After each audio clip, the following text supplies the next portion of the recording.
Each Halloween, I do a themed photo shoot. In fact, last year, I did an entire month of themed shoots.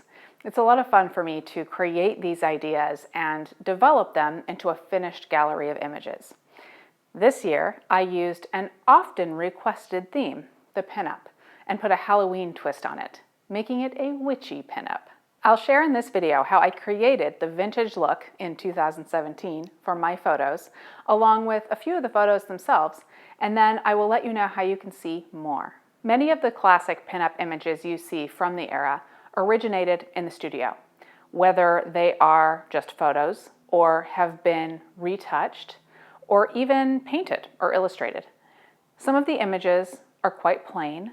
Some have a bit of environment created around them, but they're typically simple, with the subject being the main focus. I wanted to create a bit of environment around myself as the subject, but I wanted to stick with keeping it simple.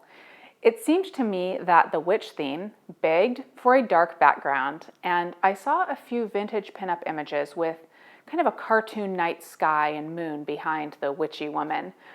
I didn't want the cartoon aspect, so I set about creating a starry sky behind me. I poked holes in my black roll paper backdrop and put lights behind it.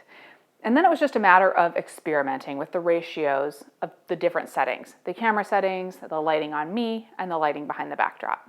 There was an added benefit of the stars, with the background being black, and with me dressed in black and with dark hair, I could easily have blended into the background. Along with getting as much separation as I could between me and the backdrop, the stars helped to create a further differentiation. Now, it might seem crazy that I basically destroyed a length of backdrop, but that's the beauty of roll paper backdrops. You use the section of backdrop until it frays or gets dirty, or in my case, you poke holes in it, and then you just cut the section off and roll more down. I definitely took a couple of deep breaths, said a namaste before I got started, but even when I poked one hole too big, I just put a piece of black electrical tape behind it and moved on. Really, I found it kind of difficult to mess up this project. As for styling, I went as vintage as I could manage with hair, makeup, and wardrobe. I added a few props, broom, and a couple of different pointy hats, and I made sure to keep an upbeat attitude because those pinup gals always looked so darned happy. Today I have shared a few photos and some of the scoop on how I achieved the pinup look, but I do have more.